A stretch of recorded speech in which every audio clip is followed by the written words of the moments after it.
Well, the Hadith section 1, the Hukum of first thing. One is prayer obligatory on the one who hears the call. Bismillah. Yes, the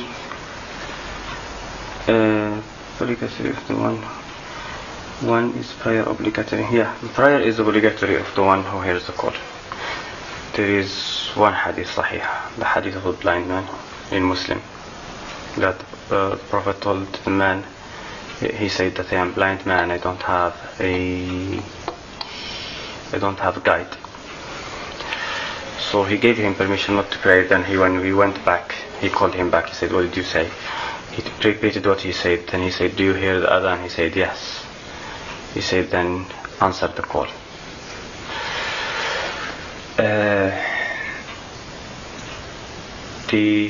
It is an obligation for a person to pray in Jama'a because of the hadith.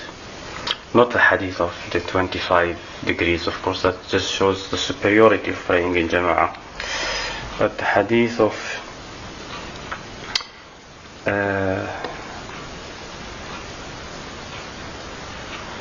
because of the ayah, وَارْكَعُوا مَعَ الرَّاكِعِينَ, and of the hadith that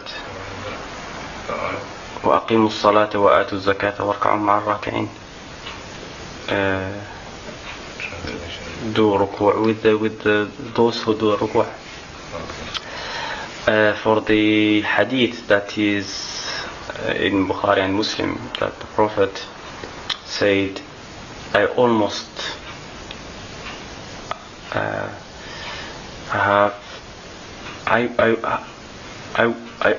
was about to order a man to do the adhan, and then order a person to lead the prayer, and then go to people who keep away from the Jama'a and the Jumu'ah and burn their houses.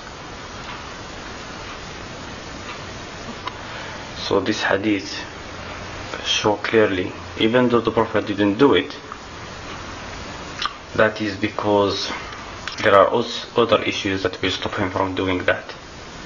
But he didn't say I would do it.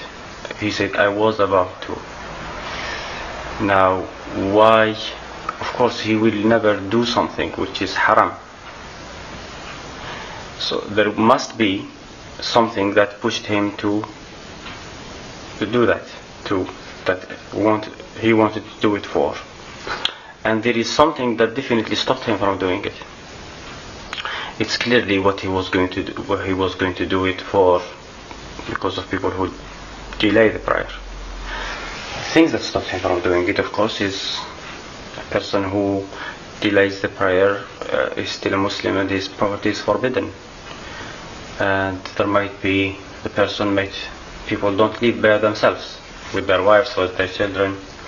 So that is what stopped him from doing what he was about to do.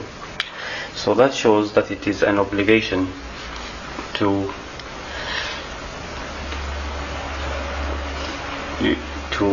pray in Jama'ah. You don't punish people you don't punish people for leaving something that is not an obligation. On the contrary, the Prophet used to discourage people from doing things that are not obligation if it's difficult for them, or if it's difficult, or it will be a burden on them, or they can't keep up with it, or you understand, or it will stop them from doing something more important. So it's this hadith shows clearly that it is an obligation to pray in Jama'ah. And there is many hadith actually in Abu Dawud and Musnad Ahmad, and that are weak. That's why you can't use them. Like there is no prayer for someone who hear the adhan, the one who hears the adhan and he doesn't answer has no prayer except if he has an excuse, sound excuse. Then the hadith of there is no prayer for the jar in masjid, what we call the neighbor of the mosque, except in the mosque.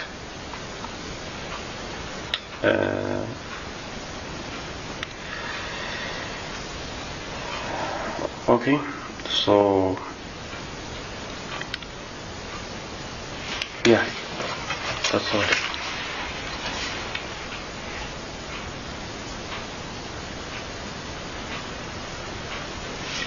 Yeah. You know that bit, some fuqaha say perfection is something additional to sufficiency. Well, I don't understand the word. So. What it means is they're saying if it's 27 degrees or whatever, you know that argument that they give. That, Sorry. Praying in Jama'a is 27 degrees better than praying on your own. Mm. So they're saying that the Prophet ﷺ wouldn't compare reward with something that is haram. You know, like Yeah, I understand. Yeah. About the 25 degrees. Yeah, 25 degrees or something. Yeah. Sometimes it says 27, and they're saying he wouldn't compare. Yeah, some people say that. Just comment on. I don't understand exactly what you are saying here, this word here, but the fact when some fuqaha says that when the Prophet says the prayer of a man in congregation is better than his prayer in his what we call in his في سوقه in his house or in his market, where in the market, if he's working in the market and prays in there, is better than 25 times or 27 times. So this, if he compares it, he says better than that's mean his prayer in the market still have a degree of prayer, like that's definitely right from that way. Yeah, his prayer in the market or in his house, his prayer in the mosque is better than that. And with the other hadith that the Prophet threatened to burn the houses, or the hadith of Muslim, which is in Muslim about the blind man, that is just extra, because the hadith of the houses, burning the houses, is the major one. This hadith, just if you put them together, you come with the result as the person who prays in his market with excuse, meaning he is far not to get to the masjid.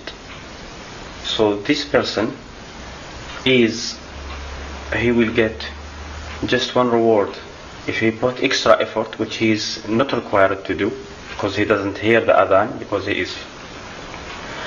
he will get the full reward. So you understand? So to put the hadith all together, to come with a result without contradicting any, without neglecting any hadith. So it will be someone who is praying in his place because the Prophet will not punish someone. This is clearly, he will not punish someone who Allah is not going to punish. He is not going to punish with order than the order of Allah. And if the prayer in the market is haram, if the prayer in the market is not haram, then why will the Prophet, if prayer at home or in the market is not is not haram, why he will want to punish her? Do you understand what I'm saying? Yeah. Yeah, so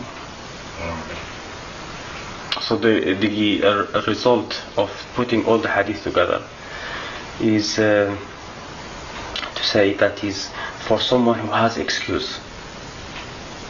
You understand? If the blind man had no excuse, so nobody will.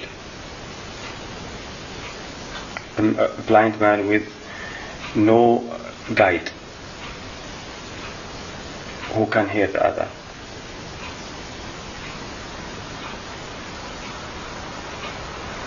Okay?